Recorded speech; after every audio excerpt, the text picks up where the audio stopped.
Good. We'll give it another minute. We've just got some people still to join. It's 4 o'clock. Welcome to your Thursday afternoon. Thank you for taking some time out of our busy diaries to join us. Hopefully it's a relaxed technology discussion and we'll have a drink whilst we're doing that as well. So maybe it's actually kind of helping with the hair of the dog as well from last night's English football celebrations. And I promise, if you're non-English or you're not into footy, that's the last time I'll mention football, but we'll see how we get on for the rest of it. For past webinars, please check out our website, www.bluesource.co.uk, or follow us on LinkedIn, where you can find other more recent webinars as well. So great. So without further ado, I see a lot of customers joining, so but there's also a lot of people maybe who don't know us as well. BlueSource for the last 20 years have delivered messaging and collaboration, compliance, data protection and security services. Working with SharePoint in particular has allowed us to deeply understand the technology and how this maps into business requirements and therefore the gaps that organizations need to fill. This has meant us partnering with world-leading technologies, such we're going to kind of see today, such as Nintex and Torsion, that really helps BlueSource redefine what is possible with SharePoint. Today, we're going to focus on digitalizing and automating business or department processes, as well as managing end-user permission and therefore managing the access to sensitive data by the right end users, and of course, very apt in what's going on in the world. We won't be showing all the use cases, but hopefully this session will give you, get you in the thinking about how deeper automation or managing permissions could work for your organization. And we've also kindly been joined by Graham from the English and Welsh Cricket Board, who's going to give us some of that customer sentiment, where he and that organization very concerned about data and their use of that and where they are on their journey as well. So it's great to have a customer spending a bit of time talking about that. But with me today, who's going to walk us through this is Nintex. And for those who don't know Nintex platform is helping organizations all over the world identify, improve, automate, and own their business processes. And from Nintex, I've got Kieran Coughlin. Kieran, in his own words, is a process excellence specialist, experienced in helping organizations gain unique insight into their business. Kieran has helped local governments, councils, Fortune 500 companies alike take an honest look at their processes that make up an organization. So welcome today, Kieran, and he's going to be ably supported by Karthik in that world.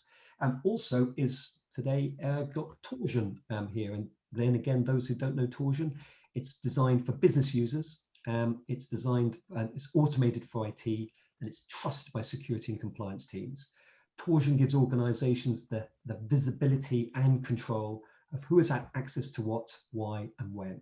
And from Torsion, I've got Peter Bradley joining me. So Peter actually founded Torsion in 2014, but he spent a career as a consultant specializing in secure information management. His deep understanding of the nature of information flow and life cycle in organizations is enabling him to make a powerful and effective contribution to the information security discussion. So it's a welcome, Kieran and Peter. And of course, knitting these two areas together is our own hero, Karthik Padmanabhan, who's been with us just over a year now, and he's our practice lead for the modern workplace. Karthik, as you probably won't mind me sharing, he's got over 23 years experience with Microsoft technologies, in particular, having worked with and implemented the Microsoft 365 platform, so including Teams, OneDrive for Business, SharePoint, obviously, and Power Platforms and more, since that platform's launch over a decade ago. So Karthik's also had great experience working for global Fortune 500 IT service organizations, but also has got great knowledge of what customers go through, having worked at some of the largest global investment banks. Alongside me is also who's going to help us on our lubrication story this afternoon is Matt Lincoln from Siren, who are an award-winning independent brewery, and he's going to help us on that journey to what beers are. So any questions you have, whether it's technology related, whether it's beer related, what we're going to do today, If it's beer, I think I'll let Matt join in there. If it's technology, I think we're well covered on some of the other people as well. So I mentioned Graham as well. So Graham, thank you for joining us. As I said on the bio there, head of technology for the England and Wales Cricket Board. But just to give you a bit of background to Graham as well, he's been recently appointed the head of technology at the ECB. But before that, he was their head of IT security manager for 5 years. And before this, Graham, gained his experience through working with organisations like Harrods and the Metropolitan Police, and working for another consultancy arm there, so helping them on their journey to IT excellence. And he's also spent a number of years of Greg's before returning to consultancy, where he was working at ECB, and they wooed him to stay on as permanent. So it's great, Graham, to have you on board in particular. So guys, listen, welcome. And Matt, to kick off proceedings, is there any of the beers? Hopefully, a lot of our people who've joined have in front of them some of the beers. Is there any beer in particular you'd go for? Yeah, I've also seen someone else asking about that. The important things first, I guess. Yes. I was just starting off with Yulu, which it's the lightest of the beers in the box. I wouldn't start off with high definition, which is 11.1%. So that's only going to go downhill from there. But start off nice and light, just to ease you in, I guess, and just whet your appetite. It's really easy going. So are you picking that one because of last night's, Matt? Is it probably? Yeah. I think I'm gonna drink it as well. Just like you say, hair of the dog. It might perk me up a little bit. I do have another tasting at 8 o'clock though, so it's going to be a long day for me. But never mind. Thanks, Matt. So listen, I hope everyone enjoys the hour we've got or so today. As I said, please ask some questions. I know some questions are coming up there. We'll try and answer them as we go along. But as I said, keep them to the technology we're talking about. But if there's anything we can help with, please let us know. Karthik, I'll pass over to yourself now. We'll help showcase some of what I've just talked about there as we lead then over across to Peter in the Torsion well. So Karthik, over to you. All right, thank you so much, John. So I think to start with, I'll start with just this very brief overview of Nintex. Nintex, as John mentioned, is a process platform, so there's different components to it. In this demo today, we're going to focus on a few different areas. So we're going to look at the Nintex workflow and forms engine powered by Nintex Workflow Cloud, so NWC. And then we'll also be looking at some capabilities through Nintex DocGen, as well as Nintex Sign, that is powered by Adobe Sign. So those are the different components of the platform that we'll leverage in today's session, and we'll go through. And obviously, as a process platform, Nintex has other components as well. So there's the Nintex ProMap component there, Nintex RPA, if you want to kind of automate other processes, legacy processes, and integration with other systems that don't support APIs or different ways of more modern ways of integration. You could use RPA. We've also, as John mentioned, we've got Kieran on, who can answer more questions about the process platform in general, or if there's any specific questions on Nintex that come as we go through, please feel free to post them, and either myself or Kieran will jump in and try and answer those questions. All right, excellent. So I will just share my screen now.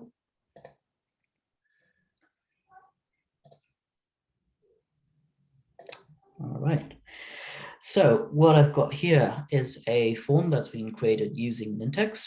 We're going to try and demonstrate a full process using the power of Nintex Workflow Cloud. And here, the scenario is we're Blue Source Insurance. We want to do a client onboarding process, and we're going to completely do this in Nintex. So I'll get started. So here's a form. So as a prospective customer, I've come here. I've come to this form. You can see we've got validation built into it. We've got all kinds of checks going on in this form as we're going through. There's obviously required fields, etc. Here as well. So I'll put some numbers. There's a pre-sales illustration reference there, which I've populated. I'll go in and just give some information. So I'm just calling myself Mr. Demo here. Fill in this all of the required information as part of this form. And you'll notice that we've actually got some validation here as well. So in the different national insurance fields, for instance, so I can't actually type in characters that aren't allowed as part of this process. So I'm just going to fill this in, and you notice at the end, I need another letter as part of that process. So as we're going through the form, we're trying to guide people through it and making sure that all of the validation's there, so we don't need to do too many checks afterwards. So I'll go through and fill in all of this information that I want here. There we go, perfect. Got my phone numbers, etc. And add all of those details. So I've done filling up this initial form to get the process going, and I will just hit submit. Essentially what's happening now is this form's been sent off, and it's going to hit Nintex Workflow Cloud in a second, which will start off the whole process of doing the next steps in this form. So essentially what's going to happen is a whole series of processes are going to kick off. So as a new customer, I filled in some initial information.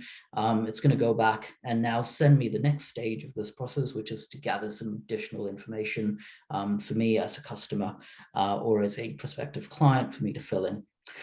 So this will take a few seconds. Oh, there we go. So an email's popped in. It's saying, yep, thank you, Mr. Demo. And you see it's already starting to pull through. So it's all personalized. It's pulling through all of the information that I've given.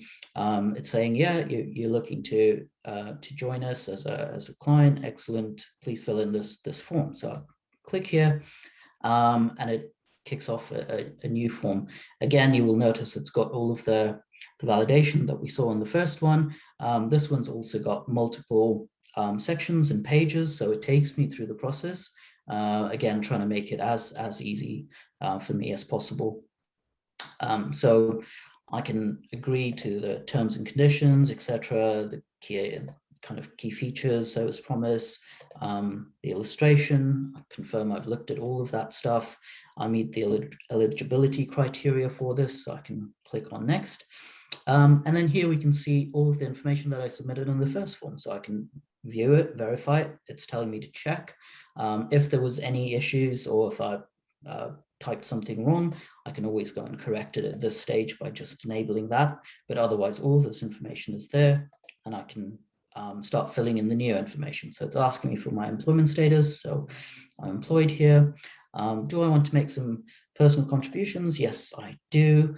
And you'll notice that the sections build. So depending on the options that you're choosing, it's going to put in the appropriate information in the next sort of section for me. So I'll say yes here. So again, it builds up the next thing. And then it's saying, are your contributions funded from your income? Yes, they are. And I can choose to indicate what I want to do next. Do I want to make a one-off payment? If I do, if I check that box, I get a different section popping up. But in this case, I want to show you what happens if I choose to say I want to make this a regular direct debit. You'll notice that a new section pops up. This is now for me to create a direct debit mandate. I can put in the amount that I want. Let's take it on 15th. And then here I can see the actual direct debit form. This has been dynamically populated. Again, pulling in all of the information that I've already put in. So I never have to type in stuff again that I've already submitted. But this is new information. So here we go. So the name of the account holder. So I'm going to say, yeah, that's Mr. Demo again. And I can put in the name of my, or the bank account number, the branch sort code. Again, we've got validation. So as I'm typing in, it's correcting that for me. And finally, I can choose to, or I need to provide my signature. So here I can do an electronic signature. This is a simple electronic signature, nothing complicated there. So there we go. I've put my signature in, click on OK. That's been input into the form. So everything's looking good with the form. I'm okay with the direct debit. Click on next. And next I'll have to do my sort of identity verification. Again, you'll see everything is just managed for me through the form.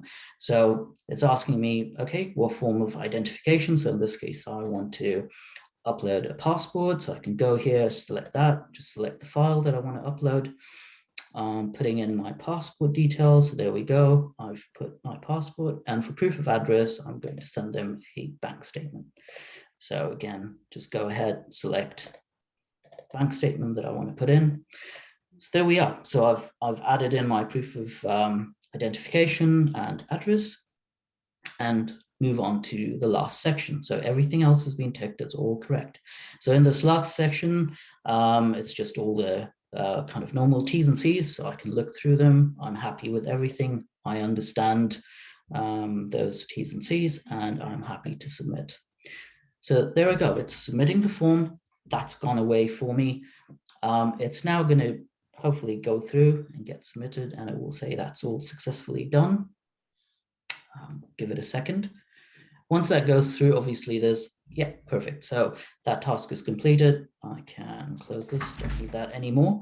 And it's now going to take me through the next set of processes that I need to go through. So at the back end, it's doing a lot of things now. It's actually taking all of that information, and it's generating a form for all of that data that I've got.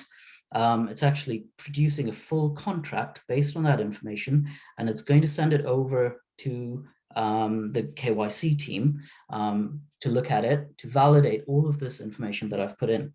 So I will now just switch over to my internal email so you can have a look at that, and just so you can see what happens there. So I'm going to just share a different screen and share that. So hopefully you can see my Outlook screen now, and we'll just wait for a few seconds, and we should have an email come through with the details of the form. There we go, perfect. So email's just come through. It's now saying, yeah, to the KYC team, this is a new prospective customer. Here are all the details for that customer. Karthik, I think we're looking at the other screen. Oh, I'm sorry. Let me just check that. We're looking at your email with the copy of the direct debit in it. Oh, sorry. I will just switch that for a second. Okay, perfect. Cool. Can you see this now? Yep. Yeah, perfect. Okay, so this email's just come through. This is now to my internal system, and in this case, it's to the staff of Lusos Insurance. They're getting this application, and they're going to click on this and go away, and it's going to kick off a form for them. So I'll just switch back to the browser screen, and we will proceed from there.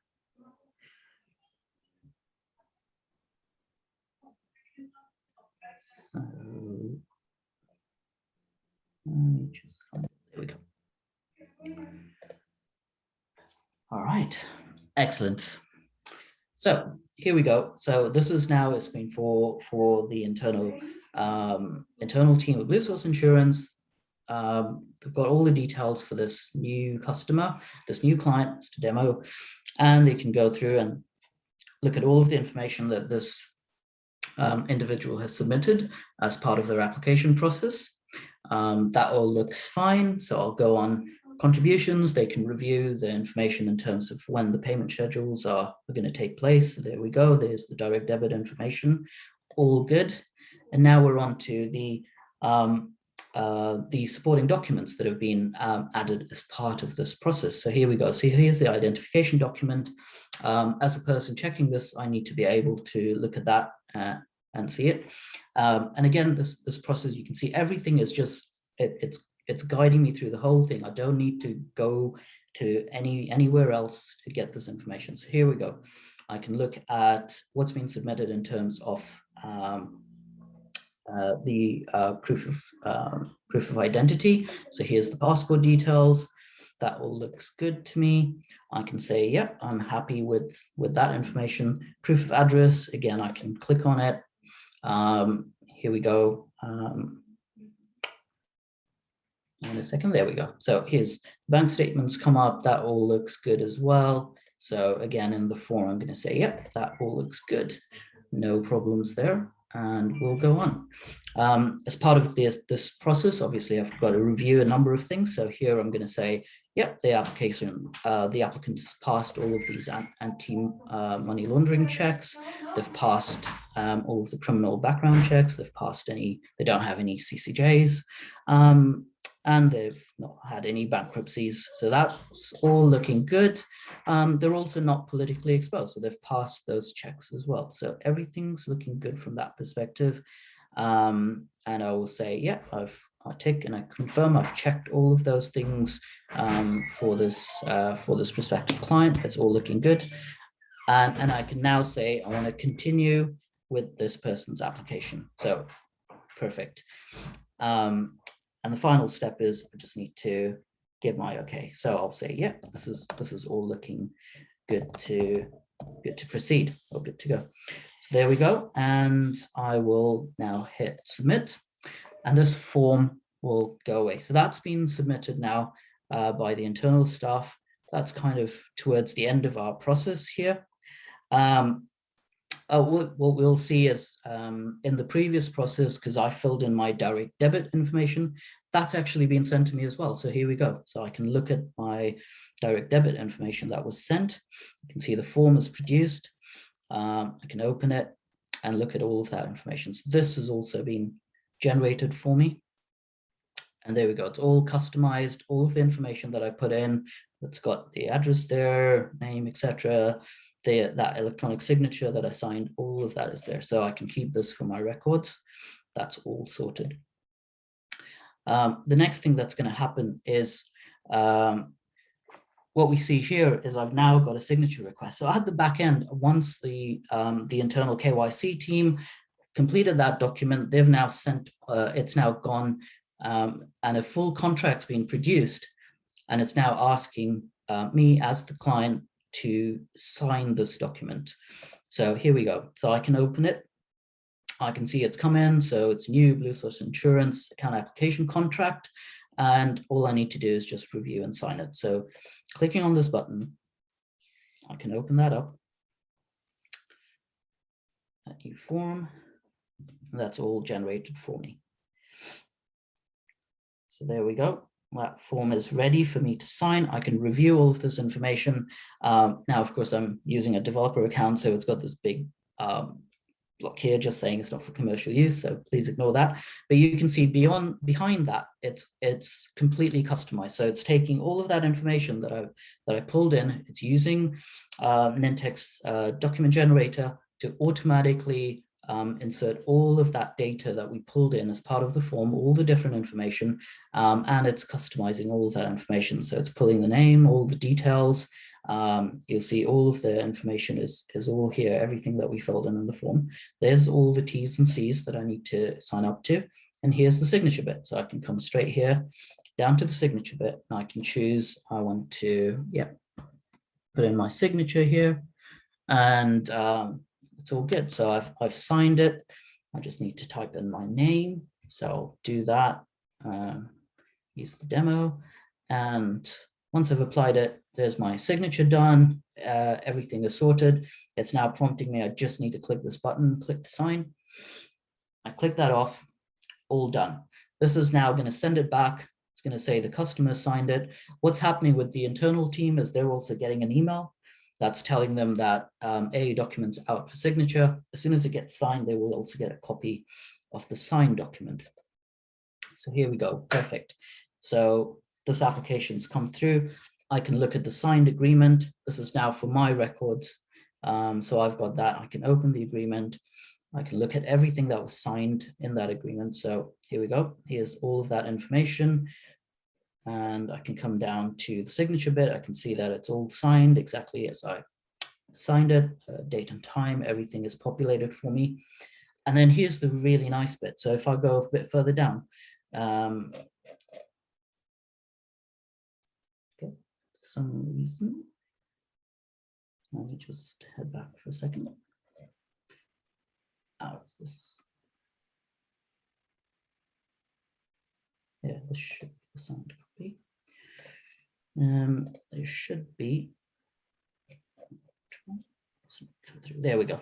For some reason, just didn't generate that, or maybe I was too quick in clicking it. But here we go, and we can see this is really nice. So I've got the full a full audit report of every signature that took place, everything that happened in this process. So if you had multiple stages of signatories, multiple stages of approvals, for instance, as part of this particular process, and this could be an internal process as well, it work absolutely the same way. And there you go, you've got your full audit trail. If there's any questions later on, or if you need to show this to external auditors, there it is as part of that process. So yeah, so this is, so you can see that the entire process has been completed here, right from, just within a few minutes, from someone wanting to sign up, through going through all of those checks and getting the form back. Also, the whole process has been just completely handled through Nintex, both the client component as well as the staff component, and they've been guided through the whole process. There's been no kind of authentication challenges, no complex systems to learn. They've not had to go anywhere else or look at any other systems, to figure out where attachments are, where different supporting information is. It's all been managed for them. And all of the data that we've seen here has actually also been captured within our SharePoint system. So all of the data that we filled in the form has gone there. It's all been securely transmitted by encrypted connections straight to SharePoint. So I'm just going to switch to the SharePoint site and show you that. So here we go. So all of these customer records, they've all come straight in. Here's the latest one that we just filled in. That's all been captured here. All of the data has been captured for us right here, including all of those supporting documents. All of that contract information, that's all coming through as well, straight into the SharePoint system. It's been great from a Nintex perspective. Nintex has taken care of the whole process. The other really cool point to note is that no data is actually held in the Nintex Workflow Cloud system. As soon as that process is completed for that particular workflow, all of that workflow instance, all of that data has been purged from Nintex. So there's nothing there, there's nothing to worry about there in terms of that client data. It's now all sitting in SharePoint. So I guess the question now we have to ask is, well, we've got all of this data now on a client side. How are we ensuring that only the right people are getting access to this client data? How do we govern the data that's there? How can we automate the access on it, etc. And this is where Torsion comes into it. So here I've got Torsion integrated into the site. If I click on sharing and security dialog, and you'll notice that that's obviously new because you don't see that with native SharePoint. But we've got two bits here. We've got security status okay. So Torsion is telling us that everything that we've configured from a security perspective is okay on this site. We don't have any breaches or anything to worry about in terms of the security configuration. And our sharing and security button is bringing up a great summary. So it's pulling all of this information and showing it to us on this one screen on the full security status. We can look at everything that's happening on the site. We can look at all of the configuration. We can run reports, etc. So I'm just giving you a very, very brief overview, but I'm going to hand over to Peter now, CEO of Torsion, and he's going to tell you a lot more about exactly how Torsion works and what it can do for you. Thank you, Karthik. And before you do, just in case people had got through the ULU, Matt, is there maybe one to help us? I never thought looking at forms would be as exciting as it was, but the power of alcohol can maybe help. Is there anything you would suggest if someone had maybe finished the last one? What would you suggest whilst we go through? Yeah, I think like maybe Santo, which is our lager, our kind of modern version of a lager would be a good shout. Now you've kind of whet your appetite with a pale ale. Everyone's kind of familiar with a lager. It doesn't require too much from me, so that's definitely one that you'll be able to enjoy and kick back, and then I can go into some of the slightly madder ones towards the end of the session. So yeah, Santo, which is the small blue can, is my recommendation. Cool. Thank you, Matt. Peter, hopefully. Yeah. Okay. All right. Let me just go ahead and share my screen right here. There we go. Okay. So yeah, thanks guys. Let me take it over from here and give you a bit of an introduction to what Torsion is and the problem that we solve. Right. So the problem that we're solving here at Torsion is that on day one, when Microsoft 365 and SharePoint and Teams, when these systems are first stood up, the architects have generally done their job and data access is relatively under control. But once these kinds of dynamic collaboration systems have been running for about 6 months or more, who has access to what information, it tends to degrade out of control over time. Right, the reality is that most organizations using these kinds of dynamic collaboration systems, they have very little visibility or control of who has access to what business information, right? And who has access to what, to what, when, and why is not under control, then this leads to some pretty significant security and compliance challenges for the organization. Now, historically, this has usually been thought of as an IT problem. Right, and we've always usually prescribed IT type solutions, processes, approvals, cleanups, IT admin tools, and IT team members to drive it. But it's our experience that whether a company invests in all of these tools and processes, the problem still happens, whether they invest in them or not. Access always gets out of control either way. And why is that? Well, it's because it's simply not IT's job to understand every piece of business information in every file, right? IT are just not qualified to decide who should have access to what information, what is the security and compliance context around all of that information, and how should these things change over time. And so who actually does understand the information well enough to be responsible for these decisions? Well, it's the data owners in the business, right? It's your project managers, it's your account managers, your line managers. The way to solve this problem, to keep access under control, is to empower the business data owners to take responsibility for their own information. But we need to recognize that these people are busy, right? They are not technical, they are not interested in this stuff. And so the way Torsion solves this problem is by keeping their user experience extremely simple, right? Most user interactions are literally 2 seconds maximum, and then we get out of the way, right? With no visible detail, we hide the complexity, and we use intelligent automation to do all of the heavy lifting. It's a remarkably effective solution. We like to say it's like giving complex data access governance an autopilot mode. Right, so enough talk. Let's take a bit of a look at the solution here. So hopefully we can all see here, we all recognize a pretty plain vanilla SharePoint Online Teams site. And so we can then maybe recognize some of the changes that Torsion has made to this SharePoint user interface compared to what we normally get completely out of the box. Right, so security status is critical, sitting up the top here. So as opposed to the demo site that Karthik looked at earlier, where his site was okay, mine's not. Right, so let's start there. What is that? Right, so Torsion is a software as a service engine running in the Microsoft Azure cloud. We connect your unique and isolated Torsion tenant to your Office 365 tenant or to Microsoft 365 tenant.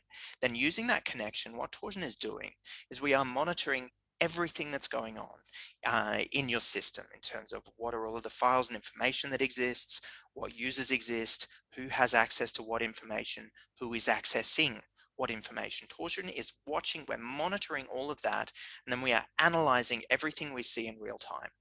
And all of that deep data analysis, that data mining, what we're doing is we're looking for problems. We're looking for the insights. We call them security issues. They're the needles in the haystack, such as that person has access to that file, and it doesn't look right, right? It's not okay. There's something doesn't smell right about that situation, something about that information, something about that person, what their role is, who they report to, what they're working on, that means that that doesn't look right, right, will spot those tiny little situations like tiny needles in a giant haystack. And so security status critical, that means that we've found some outstanding security problems in this site right now. Now, when we find those problems, what we do is we send notifications to both the IT guys, but most importantly to the data owner in the business. And one of them, they can take a very quick look at the problem, validate whether the problem is actually okay or not. And if they tell us, no, that's not okay, then we fix it, right, completely automatically. And so what we have is a solution that allows you to do everything from spotting problems, automatically figuring out who in the business is the best person to tell about it, bringing it to their attention, capturing their instructions, automatically fixing the problem, and keeping track of the entire thing or end to end from an audit and reporting perspective. What Torsion does is create a very powerful autopilot mode for all of your data governance. The next thing I'll draw your attention to is this button up here, the sharing and security, right? So when I click this button, so this is Torsion, and what we actually do with this button is we replace the out-of-the-box sharing experience, right? And the reason that we replace the out-of-the-box sharing experience is that what we found is it is just so easy in the sharing experience in SharePoint and in Teams. It is just so easy for anybody to share access to any data with anybody else, including outside of the organization, that unfortunately the business has no visibility or control that is happening, right? And as a result, access tends to get out of control over time, and inappropriate access to data is unfortunately one of the leading root causes of catastrophic cybersecurity breaches and compliance failures. So what we do at Torsion is we actually we give that sharing experience an upgrade. So I click that button, this is Torsion, right, running inside of this, in this case, this host SharePoint side. And the first thing that I'll point out about what we can see here is that this looks like it's part of SharePoint. I mean, to your average business user, remember we're aiming at the data owners in the business. They are our primary user here. To your average business user, they're actually not going to have any real idea that they've actually just invoked a separate tool, right? And that's very, very important because we need to keep their experience very simple. Also, the next thing I'll point out is, so this is obviously Torsion running inside of SharePoint here. Well, here's Torsion in Teams, right? Teams is obviously an equally and possibly more important part of the conversation nowadays. But see, this is exactly the same, right? This user interface, what we're looking at here, it's absolutely identical. It's all the same stuff. The only difference is that we put a sharing and security tab into every public and every private channel of every team. And then from that point on, everything's the same. And also OneDrive is a little different. It's interesting because even though it does have a web browser-based user interface, that is not the primary way that we use our OneDrives. The primary way you use OneDrive is you sync it offline, and you access your OneDrive using Windows File Explorer. So that's where we've put the Torsion UI. It's a right click on any file or any folder that I've got synced offline in my OneDrive, click the sharing security there, and here's Torsion here, right? So here, again, that's the exact same UI running right there inside of Windows File Explorer, all of the same power, all the same capability. So with that said, let's have a bit of a look around at some of the things that we can see here in this SharePoint UI, in the Torsion UI. So we're looking at the sharing and security overview here, for my finance side. And so first things first, right? This site is shared with 27 people. Right, so right away, that's a quick sense check. Right, let's imagine that you're the head of finance. You're responsible for this information. You can take a quick look at that and go, well, hold on a second. There are only 5 people who work for me. Why are there 27 people who can access my stuff? Right, that doesn't sound right. Maybe I've just spotted a problem. I can see, well, who are those 27 people, right? Quick look, see who has access. Well, here's the list of 27 people that I can take a look through. Maybe we've just spotted a problem we can do something about. And the next thing I'll ask you to notice is that none of the rows in this table say domain group ABC or SharePoint group XYZ, which is another thing that you get with the out-of-the-box Microsoft experience. And the problem with that is, so the moment you have a domain group called managers that has access to something, then as the business user, the only thing you can see is the name of the group. Right? You have no idea who's in that group. You have no idea if there are 10 people or 10,000 people in that group. You have no idea who has access to your stuff, which means as a business owner, as a data owner in the business, it's very hard to take any kind of responsibility for your information if you can't get what to you might seem like such a simple question. So here, when we're not telling you what are the configurations, what Torsion will do is we will index and unravel all of the kind of dynamic, deeply nested hierarchies that you might have going on in your Active Directory. We'll understand all of that and then put it to one side because the business users don't care. These are the people who have access to this information.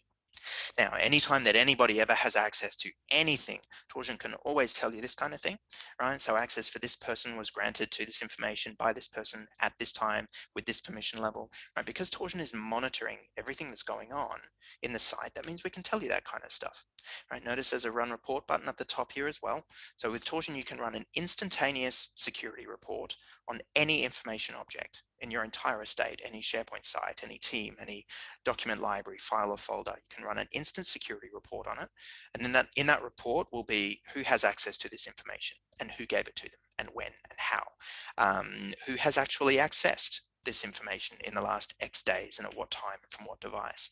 What security problems have we detected in that access? What's the status of those issues and what's the resolution to them? Notice also here, Torsion is keeping track of not only who has access to this information and who gave it to them and when, but also why, right? The business reason why Ali has access to the finance information. Well, we can see that she has temporary access until this date because she's doing maternity cover for Mary. So we can use that. We can look at that information and go, well, hold on a second. Mary got back from maternity leave last week, right? Therefore, the reason that Ali has access to this information, that's actually not true, right? So maybe Ali's access to this information is not appropriate. Maybe then we've just spotted a problem that we can do something about. We can pull her access out of there now that we can pinpoint that problem. Now, another problem, probably the biggest problem since COVID, that our customers have started to come to us pretty much every day.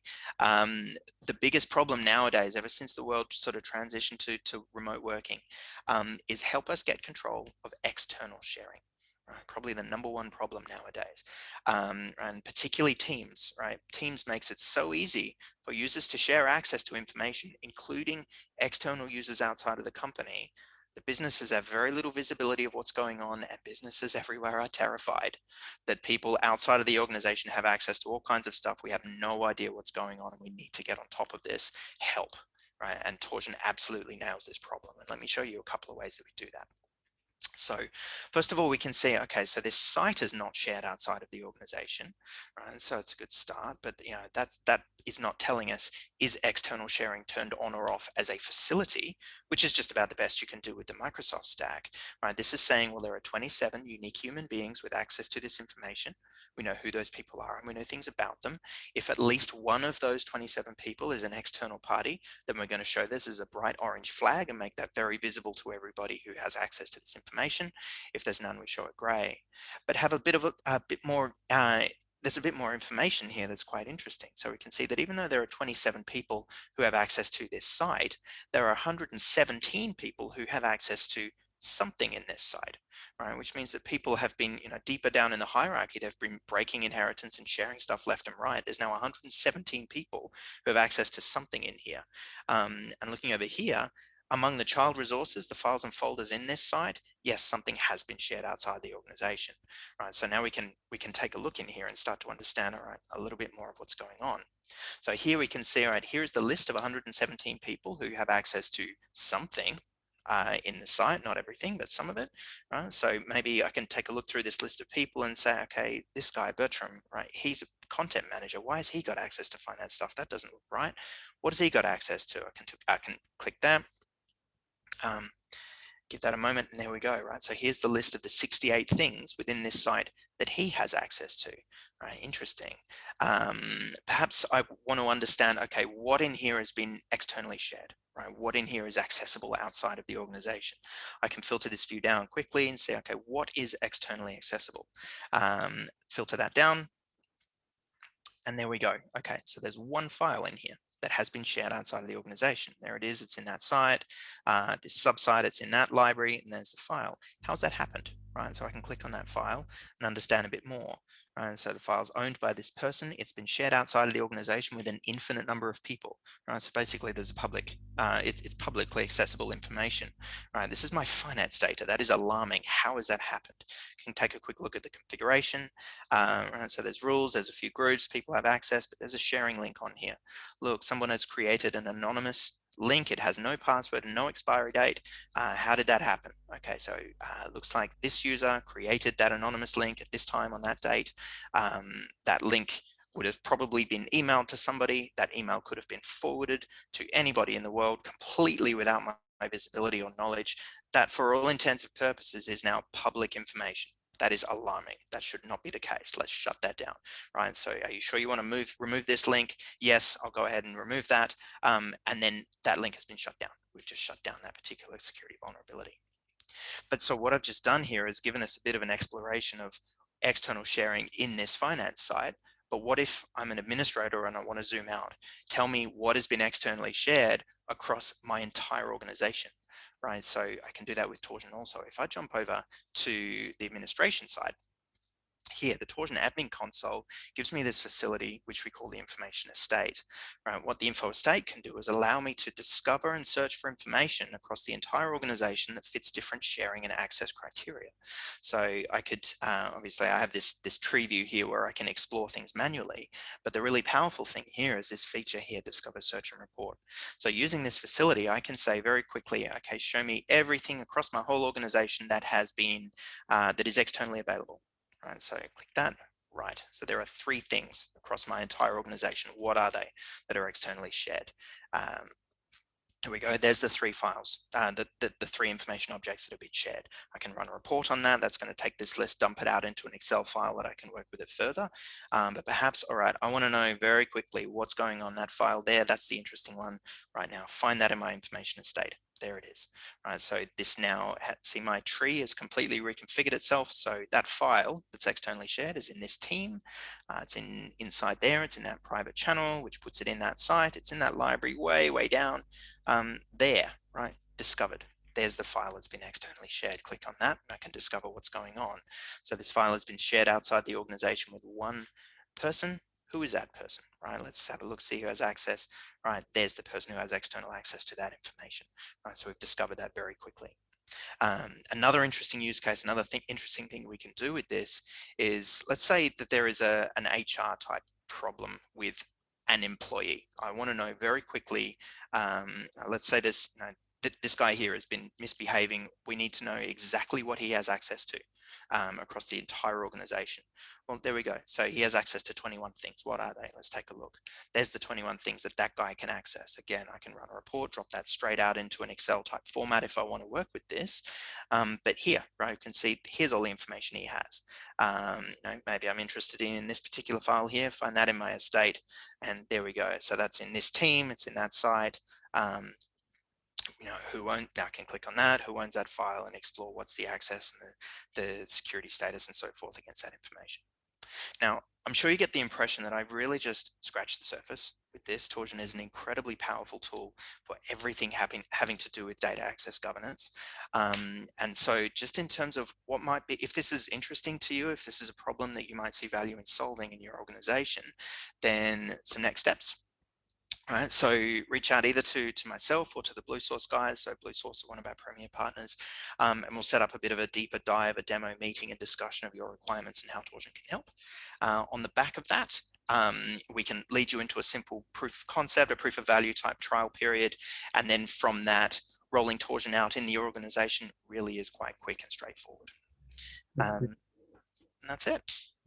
Okay, back to you, John. As I said, there's let me just make sure I haven't got the mute button on. Yeah, there's a lot to cover. We've picked out a couple of use cases, but at this stage, Matt, before we just in case someone had, taken advantage of the dry hot lager, is there one, before I just bring Graham into the conversation, is there anything just in case people were getting a bit dry or wondering which one that because I know we'll discuss these in a bit of detail shortly, but is there anyone in particular? You're on mute as well, Matt.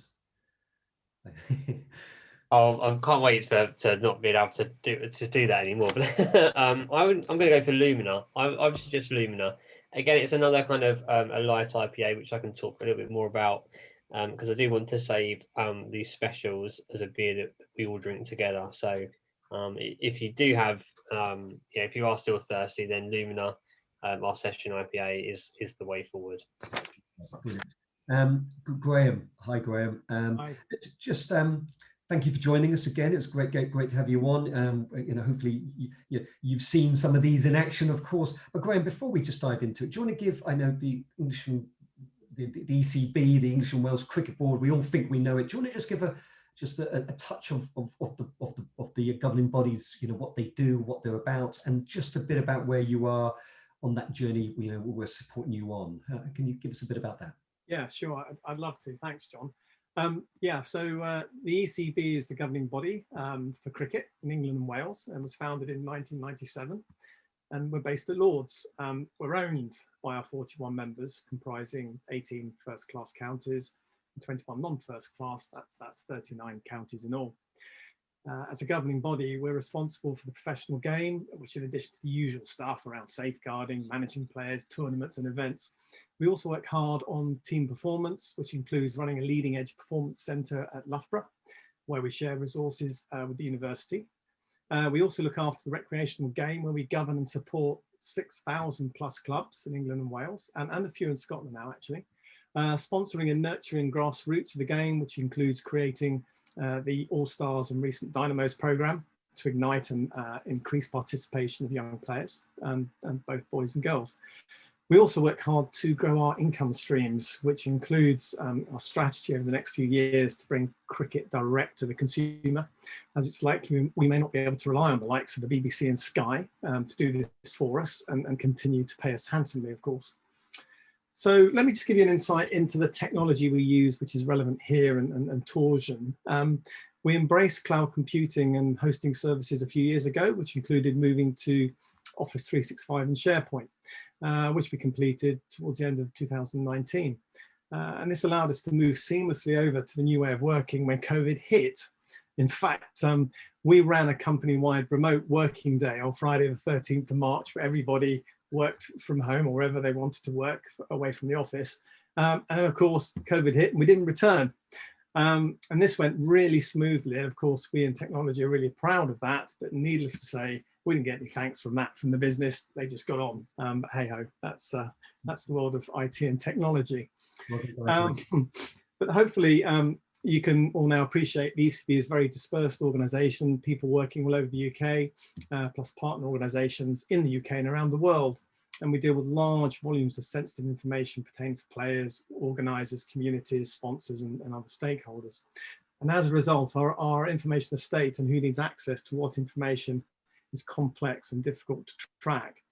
And just to say, we have a plethora of security layers that protect us, of course, but all of this doesn't take away the fact that, as we all know, people are the weakest link, just as Peter was saying earlier, which brings me on to nicely why we needed Torsion.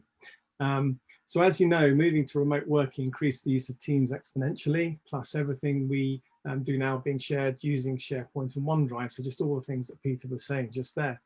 And understanding how we collaborate and share information has been a worry for me since we moved over to cloud-based working at the end of 2019. Working with my predecessor, Damien Smith, we decided to embrace the Microsoft technology stack, which includes a new suite of security tools, which we needed to implement. And this has not been easy, and we're not there yet, but even when we are, I still have that worry about how to manage and audit the sharing of confidential files. So I shared my concerns with BlueSource, who advised me that I should look at Torsion.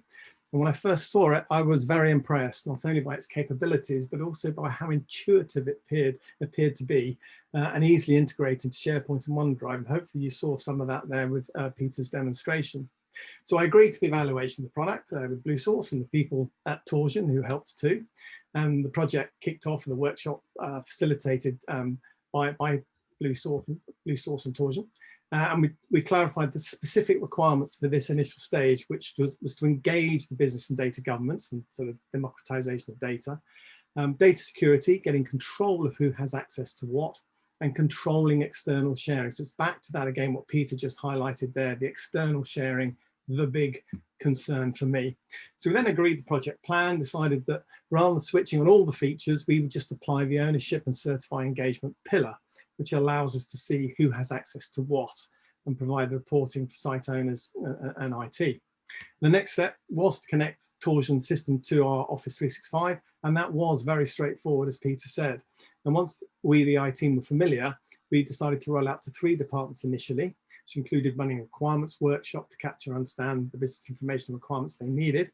The Torsion solution was then configured for them, user comms distributed to all the players.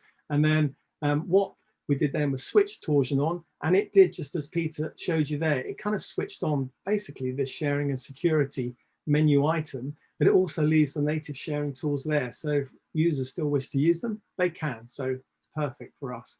And the initial feedback has been great. So we're now about to push this out to the whole company. So finally, just to say, an example of how this made an immediate impact, enabling users to apply.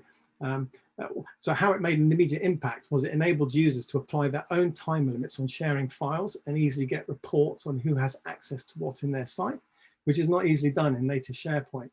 And why this has become important is that, for example, we're about to launch the new 100 competition, and this has required working with even more external partners. And I had staff asking me, how can they manage temporary shares more easily? And Torsion has made this a simple task. So the next step for us is, once the season is over, we're going to work with the site owners to ensure they're using the reports to manage access and sharing efficiently. And then we'll begin plans to sort of look to the next steps of the other two pillars, which is classify and govern and access automation. So finally, I'd just like to say we found the whole experience very positive and a successful one. And I think I can now sleep a little easier. Thank you. Thanks, Graham. It's good to hear that. I think the takeaways we have is it's to help you on that. You can't boil the ocean. You've got to focus right down on the core aspects of what's keeping you awake at night. You know, distill those, document those, and then you get the business on side with you as well. But if you're trying to do all of it, so your approach is, I think, you know, is paying dividends hopefully as well. So Graham, listen, it's great to hear that. Listen, if there's some questions, if you can stay on, and maybe, you know, I'm not sure it's giving tips on the next England kind of against Pakistan. Is it yes, don't ask me. You can't share that, maybe insider trading or something like that. I'm afraid not. Yeah. But Graham, great to have you on board. As I said, if there's some questions there, we may have it there. I'm conscious of time, so I do hope people can stay on for a bit longer. As I said, Matt, we've done these sessions before where Matt's kind of using his wealth of experience and knowledge of it. So if anything you've ever wanted to know about the brewing process, about what's in your beer, why is my beer cloudy, all this good stuff, Matt will be able to help us there as well. So Matt, I'll pass over to you now. Awesome, thanks, John. Yeah, so just to introduce myself in a little bit more detail. I've been working in around the beer industry for kind of 6 to 7 years. Now, having developed a taste of beer probably at the early age of probably 8 years old, I think, when my dad first sneaked me a cheeky little beer out in Germany, where actually it's completely normal for you to be able to have a small glass of beer, you know, with your dinner at that age, and kind of fell in love with it really. And I've been working with it, you know, for, like I say, for 6 or 7 years. I've been with Siren for just over a year. I actually started 2 weeks before the first lockdown, which is an absolute ideal time to be an events manager. There is a little bit of banter that I'm the worst events manager they've ever had, because I've not done an awful lot apart from these virtual tastings, which are always great fun. But yeah, you know, just really passionate about beer, and as we all are at Siren, we're a small independent family-owned brewery. Been going since 2013, and our aim is just to make the most delicious beers, but really the beers that we want to drink. So we don't pay too much attention to trends or fads. You know, if we want to brew a traditional German Marzen, then we'll brew it. And we must be doing something right, because people enjoy our beers all over, and it's great to see. But you've had a few beers. I mean, if you've been drinking along, you've had a few beers. So you've had Yulu, which is it's our lightest of our core range beers. So the core range beers are the beers that we brew all year round. 3.6% is brewed with Earl Grey tea and lemon zest to just give it a little bit of a kick, a little bit of intrigue. Makes it super refreshing, erring more on the bitter side, if that's what you like. Named Yulu after the Chinese tea master Lu Yu, It's a bit of a reach, but we named it after him, because obviously the tea editions, but he was also, just like us, absolutely obsessed with making the best tea possible. He's known in history as being almost the grandfather of tea. And we are also obsessed with just trying to make the best beer we possibly can. But it's nice and refreshing. It's easygoing. It's got a bit of intrigue. It's perfect warm weather beer. It's warm at the moment. The sun's not out. It's cloudy, but it's warm. It's a warm weather beer. Then moved on to Santo, which is our dry hopped lager. You would have noticed that this isn't a clear lager. It's slightly cloudy. It's definitely it's a modern lager, so it's our take on changing that kind of style of beer a little bit. So lots of nice fruit flavors going with that really refreshing lager base, and then Lumina, which is our newest core range beer, which is a session IPA. Session meaning exactly what you think it means. It's designed to be able to be drunk, not en masse. We're not encouraging you to get absolutely hammered, but it's that beer that you can drink while, maybe while you're watching the cricket, because you're not going to want to drink something that's too strong, because it's not a quick sport. You could definitely drink it while you're maybe watching a couple of the Euro games back to back. It's something like that. It's intriguing. It keeps you, quenches your thirst. It's not so strong that it's going to knock you for six. So there's those three beers that you've drunk so far. These beers are always available. So that's what our core range is. The point of those is that they're accessible, they're flavoursome, they're dependable. You know exactly what you're going to get. But then on the other side of it, we brew lots of mad, crazy, and different styles of beer where we like to have fun. And I'm just about to open one now, so if you do have an empty glass and you fancy joining in, we are going up the scale a little bit, because this one is 6.9%, which at 5 o'clock is quite punchy, but it's Thursday, so why not? But this one is Nacken. So this is a collaboration brew that we did with a Swedish brewery called Omnipollo, and a brewery based in North Carolina called Casita. So I'm just going to get that in my glass now. Feel free to ask any questions. I'm keeping an eye out on the chat boxes and things like that. So do let me know if there's anything you want to know. But Matt, just a quick one. 'Cause I've ordered some beers from you guys as well, but there's one you don't seem to do. Do they just have a run and then they kind of end, even if they're successful, or do you kind of look at it and you enjoying the brewing process too much that you just kind of crack on with something different? Or yeah, so the core range, like I said, they're all core range are ones that are always available, but the specials we brew in batches of 5,600 litres, which is still a fair amount of beer. But once it's gone, it's gone. We will bring back beers by popular demand sometimes, and there are some beers that we brew fairly regularly because we really, really enjoy them. But we do like to experiment and have a bit of fun. So, maybe we'll move on to something slightly different and go in different ways. Seasonality also plays a big part. As much as we do love some styles of beers, we don't tend to brew too many big, heavy, dark beers in the summer, because people want something more refreshing. So maybe we've sold out, and then we plan to brew it again, but at the same time in the next year. So, but there are some ones that are just complete one-off specials, and when they're gone, which can be a shame if you find the perfect beer for you, and then you find out that the craft brewery doesn't brew it anymore. But we do get people pestering us quite a lot to brew that, the one beer we brewed 3 years ago that they really like done. But yeah, it's almost a never say never, but we're always looking for the next thing as well. So Nacken, which is the one I've opened now, is by style is a Hopfenweizen, which is a very craft style of beer. There's over 200 different styles of beer out there.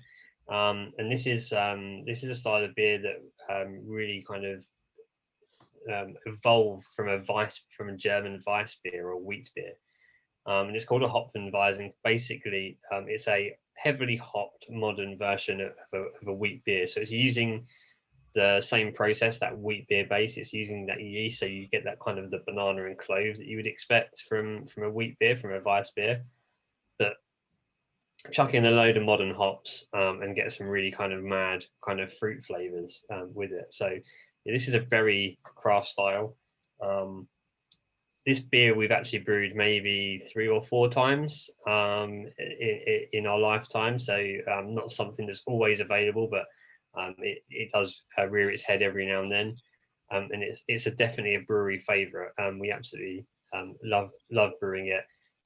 Also because we get to go to Stockholm as well on a little bit of a jolly. Obviously we didn't this time, which was a shame. But any excuse for us to go anywhere really and brew with our friends is always good fun. So if you're enjoying it, if you're enjoying it, hopefully you are enjoying it. Matt, there's a question there about do you brew mild beers or ales? And I remember my parents had pubs for years. That term mild, what do you remember that? Would that maybe it's before your time? But have you ever heard that term mild, a pint of mild? Maybe it's an age thing. I'm showing my age now. Yeah, a mild really. I mean, and all these beers kind of kind of evolved from these styles. I mean, a mild really it really does exactly what it says on the tin. It's a mild beer. But all these kind of beers have evolved from these different styles. So mild, yes, I guess we would brew something that's akin to it, but we don't tend to call it a mild now. So it's going to be something that's got like a malty character, it's got a little bit of sweetness to it. It's a very traditional style of beer, which is generally something that we don't brew too many of. We're definitely a modern kind of craft brewery, which is what we do.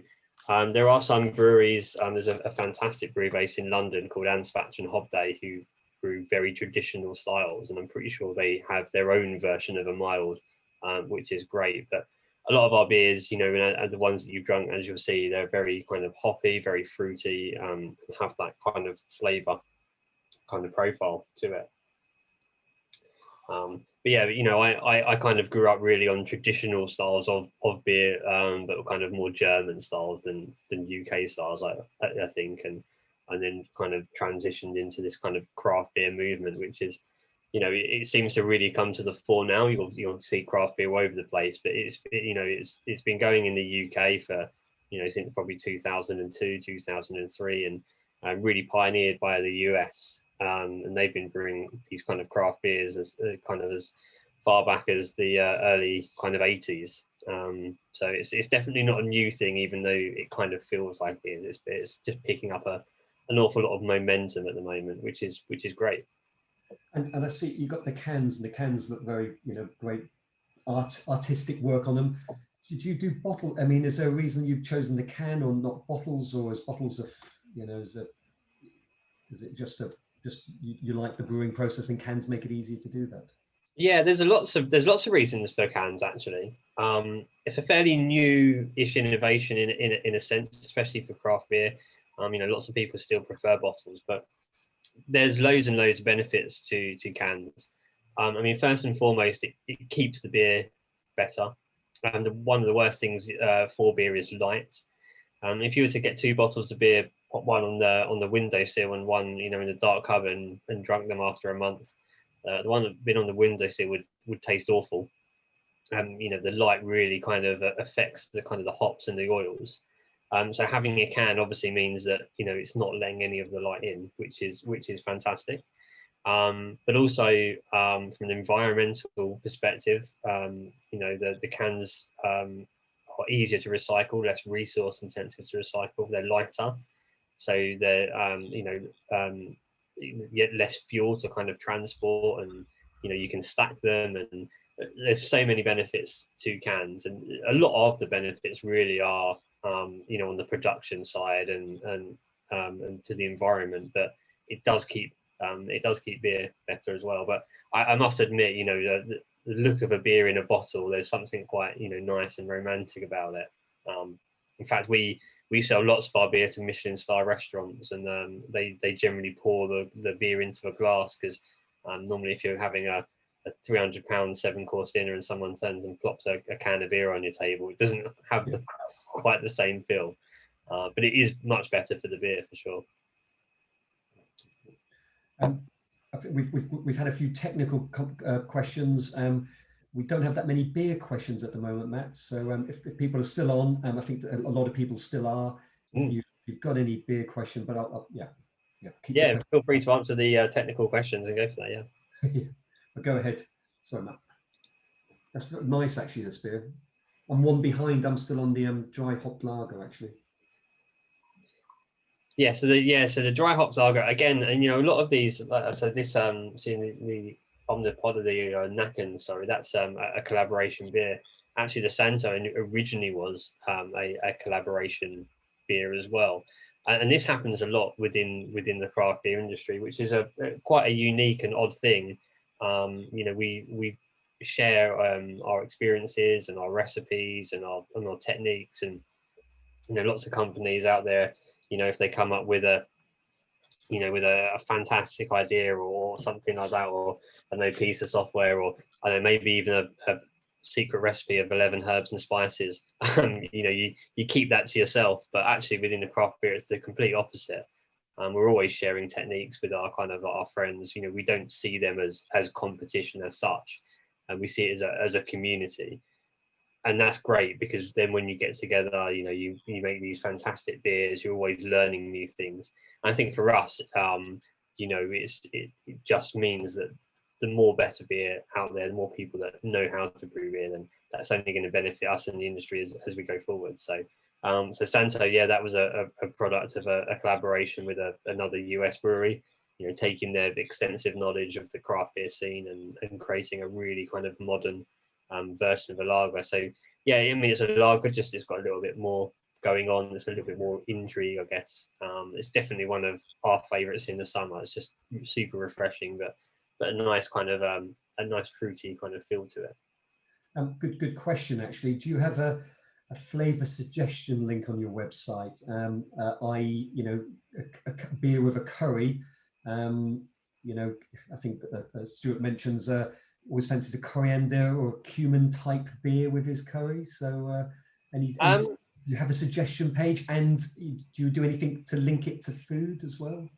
Yeah, so I'm a huge advocate of beer and food pairing. I think you know, and I mentioned kind of you know, our beers being in Michelin star restaurants. I think that, you know, it's getting more like that the beer is very diverse and actually does pair, you know, very well with food. It's a lot more diverse than most other drinks out there. So I'm a huge advocate for it, and it's something that we've definitely been working on. And we do lots of pairing events, and we kind of talk about the concept. In terms of on our website, that's something that I'm trying to implement, or we're trying to implement, is to, you know, think about what it might pair with. I know we talk about that whenever I'm doing a tasting, or you know, when we work with restaurants to do that. I know that we're working on a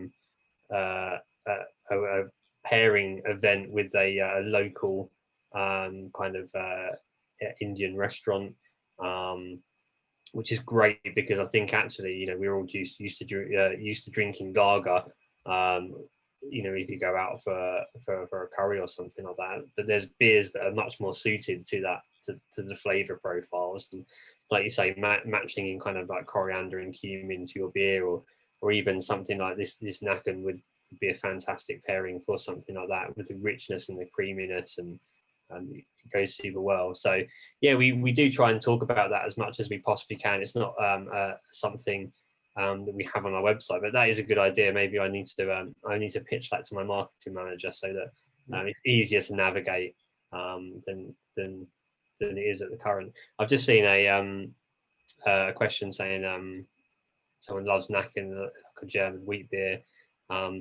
Seeing high definition is 11.1%. When does beer become a barley wine?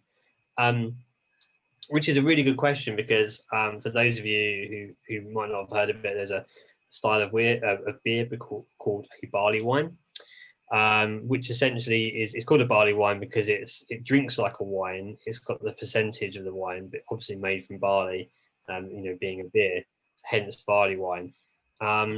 It's not so much about the ABV that makes it that, although that's where it got its name from, because it was the same strength as a wine, but more about the kind of the profiles and the flavors and the way that it's brewed. So high definition is a triple IPA.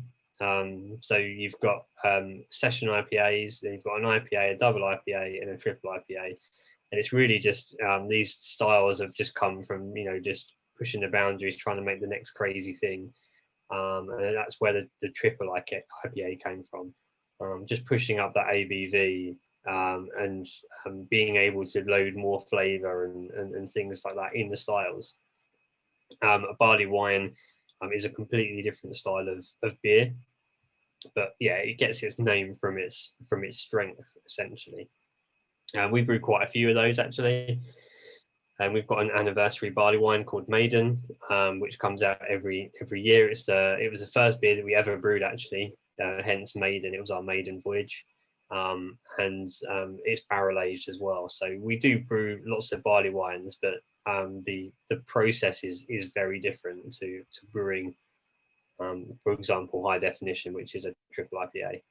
So less about the kind of the strength and more about the techniques that we use, or the ingredients and the yeast that we use when we bring the different beers. But that is a great question, because like I say, there's well over 200 different styles of beer, that have all developed from these original styles, as you mentioned, John, like a mild, these styles, like milds, stouts, porters, just stock ales, these basic styles of beers which have over the years just kind of really diversified, and as we push the boundaries and using brand new technologies to kind of create super mad flavors. Cool. I'm conscious of time, and I know a few people have dropped off, but we've still got is there any last few questions for Matt or any of the panelists? So now's the time to get them in. And if we're about to go and have our dinner, of the remaining beers, which one would you recommend would be go? I know hard. Everyone's going to have different dinners tonight, but is there any one particular? If you were to have it after your dinner, what would be a nice relaxing beer after your dinner, maybe? Yeah, Soundwave, which is also in the case, which is our best-selling beer, is a really robust beer actually. In terms of food pairings, it works fantastically well with a lot of different foods. Anything that's got some mild spice, it works fantastically well with. Anything that's got any kind of fried foods or anything like that, so like a fried fish, so it's a fantastically robust beer for pairing, but also just a great beer on its own, just for enjoying lots of kind of really intense tropical fruit flavors. High definition, obviously we've talked about 11.1%, so that's an end of the night beer for sure. A nightcap, if you will. Really, really intense, and it.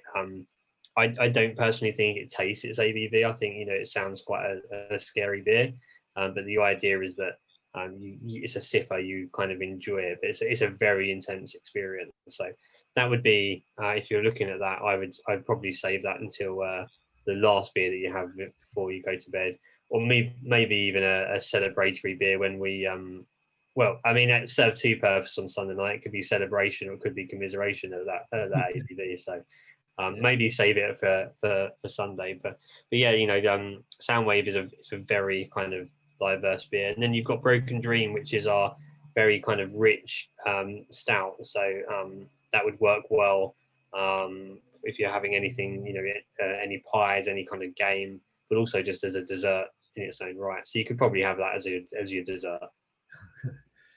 Good question. And I know there's been a lot of, I think, development on non-alcoholic drink. Do you make one? Stuart asks, do you make a non-alcoholic beer? We don't actually, no, which is it's a completely different process. There's some breweries out there that are making some really fantastic non-alcoholic beers. Most notably, there's a brewery called Big Drop, who I think makes some fantastic ones there, and they're quite easily available. I think we just let them do their thing. All they do is make non-alcoholic beers, and they're brilliant at it. The process is completely different to make a non-alcoholic beer, so there would have to be some shifts in the equipment and the gear that we use. So we'd have to add additional bits to our brew house. So for us, we just focus on our on what we do. But there is, as you said, some great developments on non-alcoholic beer, and it is fantastic. It's no longer boring and unflavoursome. There's some really good beers. Check out Big Drop for sure if you're interested in that. We drink quite a lot of them in the office. Obviously, working for a brewery, you do have to think about moderation. So because we love a beer, but also we need to make sure that we're not drinking all day every day. There's always a stash of those in our brewery. No, good. Thank you, Matt. That's good. No worries, thank you. No, it's been good. As I said, we've had you on a few of these now. We've done them. They've always been fairly well attended, which is always a good sign. But also, I think people learn something, and there's always something to take away as well. So thank you for that. But also, hopefully, people have taken away something from. As I said, we focus on a couple of use cases today, but we're conscious that there's these technologies, what BlueSource can do for you. There's a lot we can help with, and sometimes, speak to your account management team, and we can help you with those kind of starting problems. What problems do we solve for you? But speak to us about that. And I'm sure what you've seen today is there's aspects of that we haven't covered. As Graham will probably testify, we focus on particular areas. We've done that today. And with you as a customer or prospect, we'd probably do the same as well. So as any last, if there's any of my panelists, thank you for your time today. Peter, Karthik, I think Kieran's dropped off now as well, and Matt, thank you for attending today, and thank you for giving your technological insights, and hopefully it's helped our customers today. And Graham as well, thank you for giving a bit. It's always great to have a customer on board that will talk particularly about their experiences and about what they were trying to solve as well. So listen, let's hope it's a great summer for English cricket. And thanks for joining again today, Graham, as well. So unless there's any other further questions, no, I think there's some thank yous coming from the floor. So guys, thank you for attending. As I said, we can help you out on this journey that we're all on to security excellence, and actually, automating and reducing the time people spend on doing kind of tasks. We can help there, certainly. So thank you very much for your time. Have a great evening. Enjoy the weekend, and maybe enjoy Sunday night if you're of that persuasion as well. So have a great time. Thank you very much for attending, and we'll see you very soon. Thank you. Yes, John. Thanks. Yes, thank you. Thank you.